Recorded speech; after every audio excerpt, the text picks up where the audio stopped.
capacité de l'organisation. Il y a une structure organisationnelle exceptionnelle. Et il y a ce qu'on appelle, et que nous avons perdu dans toute l'Afrique, pire au Gabon, il y a ce qu'on appelle, qui est l'essence d'une bête, l'admiration réciproque. Il y a des vertus. Le démiurge dépose des vertus sur chacun des autres. Mais lorsque nous commençons à nous admirer les uns les autres, on fait le boom, boum, boum économique, boum de pensée, boum d'intelligence, boum de recommencement de l'histoire. Or, chez nous, la subjectivité, ce qu'on appelle la jalousie, a encore une telle emprise qu'on n'a pas compris la fierté qu'il y a à regarder l'autre comme le modèle. La société africaine, comme en Égypte, était grande parce qu'elle copiait sur les modèles. Et les modèles se multipliaient dans la société, et ça devenait de grandes sociétés. Les grands bâtisseurs sont ceux qui fabriquent sur le plan endogène des bâtisseurs et créent des bâtisses qui dépassent l'accident. Regarde à l'histoire comme les pyramides ironiques, comme le sphinx ironique. Nous souhaitons cela et nous sommes d'accord. On nous a dit de revenir d'exil. J'ai fait 15 ans, comme on le sait, avec mon frère ici. Ce que nous voulons, c'est que le Gabon soit attentif à l'expertise panafricaine, qui est puissante. Maintenant, il faut libérer ça sans que ce soit un moyen d'affronter les autres. Mais libérer cette expertise en créant des enseignements qui, pour la première fois, ne vont pas réciter ce que les autres font, ce que les autres disent, mais vont inventer le génie qui sommeille en nous, comme dit Thierry Diop. Inventer, réinventer le génie qui sommeille en nous. Peut-être. Je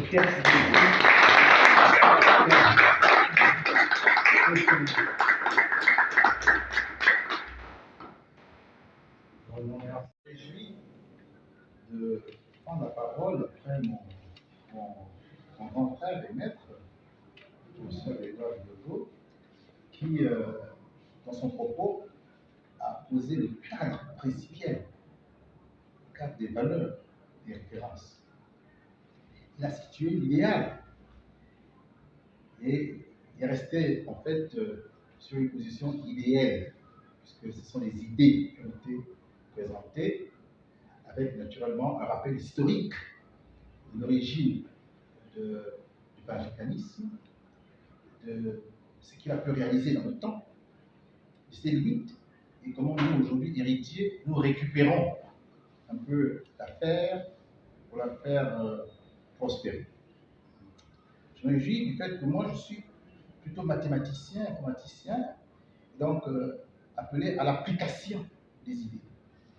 Et donc, je vais essayer, dans le propos que je vais vous tenir maintenant, de vous suggérer une idée qui prend son essence dans le propos même du Shemsoumite, du maître professeur Edouard Diogo. Il a dit que nous sommes dans un nouveau panafricanisme. Et c'est vrai que moi, de plus en plus, je me définis comme un néo-panafricaniste. C'est-à-dire que, en plus du panafricanisme, qui est notre socle idéologique, s'y ajoutent des éléments qui relèvent de 3 arguments fondamentaux pour nous. Le premier argument, c'est l'argument critique, celui de la distanciation critique. Il a soulevé. Parce que les pères fondateurs ne sont plus ici avec nous. Ils écrémaient une réalité. Ils avaient été en œuvre sans expérience, à part leur volonté, à part leur capacité, leur détermination. Nous, en 2025, par rapport à Marcus Garvey, ou bien par rapport à Dubois, nous avons le recul historique. Nous savons ce qui a marché, nous savons ce qui n'a pas marché. Nous avons l'argument critique. Et nous devons nous servir de cette critique que nous formulons à l'endroit donc du travail réalisé pour justement relever les aspects positifs qu'il faut renforcer et il y a dit aussi les aspects négatifs qu'il qui n'ont pas permis aux pères fondateurs d'atteindre les objectifs qui s'étaient assignés. Donc, il y a ça, cet élément-là. L'argument critique et donc l'expérience accumulée et les leçons à tirer que nous ajoutons au socle principal de l'africanisme. Les deuxièmes informations que nous avons, elles relèvent maintenant de l'argument diopien. Et j'allais dire psychologique. Pourquoi diopien? Parce que Cheikh Anta Diop, même si beaucoup ne le savent pas, est venu présenter de manière éclatante la falsification de l'histoire de l'humanité, falsification eurocentrique. C'est-à-dire que nous sommes, il a dit le professeur, obligés de déconstruire une réalité qui s'est bâtie contre nous dans l'intérêt des puissants. Car nous sommes à l'origine des premières civilisations les plus brillantes, et que ceux qui sont venus par la force barbare, ils ont pris ce patrimoine et après ils se le sont appropriés en disant que l'Égypte était blanche, que la Mésopotamie était blanche, que les civilisations de Karan Soupé étaient blanches, en fait que tout ce qui a été réalisé était blanc et que nous les Noirs, nous n'avons rien apporté. Alors que c'est exactement le contraire. Donc quand on apprend à un jeune Africain que tu n'as pas de complexe à avoir vis-à-vis de ceux qui sont en réalité tes élèves, tu es le maître dès le début, ça change sa psychologie. Ils se sentent capables finalement de réaliser des choses qui lui semblaient impossibles parce qu'il se disait j'attends la tutelle du maître, j'attends l'onction du caucasien, sinon je peux pas avancer. On lui dit mais non, tu n'en as pas besoin. Le caucasien il est venu apprendre chez toi. Tout ce qu'il sait, il a appris chez toi. Ah bon, oui, il a appris chez toi. Donc défais-toi de ces faux complexes et reprends ton génie. Ça, c'est l'argument diopien. On le doit à Cheikh Anta Diop. C'est vrai qu'Anténor Firmin, l'haïtien, avait déjà commencé avec le traité sur l'égalité des races, traité qui venait en contradiction avec celui de Arthur Gobineau, qui parlait du traité sur l'inégalité des races, traité qui a séduit beaucoup de Français, dont Montesquieu, dont Voltaire, Victor Hugo, tous ces auteurs que nous étudions là, étaient des fiefs racistes. Mais celui qui a porté ça à son extrémum, c'est Adolf Hitler, finalement. Et on leur reprochait d'avoir pratiqué à l'intérieur de l'Europe le racisme qui, pendant des siècles, était pratiqué à l'extérieur, sans que cela ne touche, on va dire, l'âme des Occidentaux.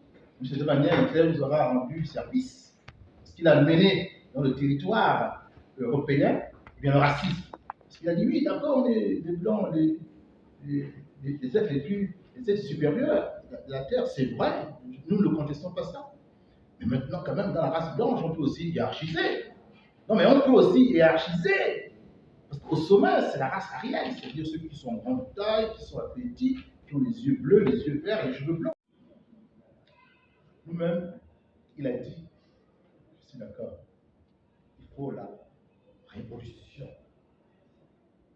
de pensée. Moi, je n'aime pas trop dire changement de mentalité, non. Une révolution de pensée.